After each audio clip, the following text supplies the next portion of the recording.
course. I'm forever indebted to you. क्या बोला है? I'm forever indebted to you. I'm forever. I am. Reduce हो गया. Forever हमेशा के लिए. Forever हम बोलते हैं, आपने forever बोलना है. I'm forever मैं हमेशा के लिए indebted to you तुम्हारा मकरूज हो गया हूँ, मैं तुम्हारा ताबेदार हो गया हूँ. तुमने मेरे ऊपर एहसान किया है.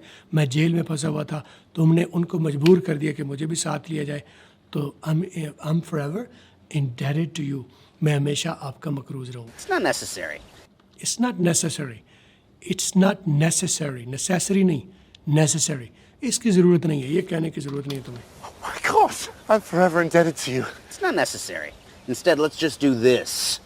Instead, बजाय इसके कि तुम ये कहो कि मैं बड़ा मकरूज हूँ आपका बड़ा, इंस्टेड इसके बजाय लेट्स डू दिस, ऐसे हाथ मिलाते, ये कॉन्फिडेंस का साइन होता है. ऐसे लेट्स डू दिस, ये देखिए ऐसे मिलाएंगे. Instead, let's just do this.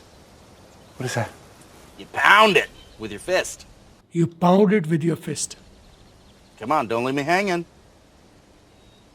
Yeah. या चलें, आप ये देख रहे हैं क्लिप्स गलिवर्स ट्रैवल्स की.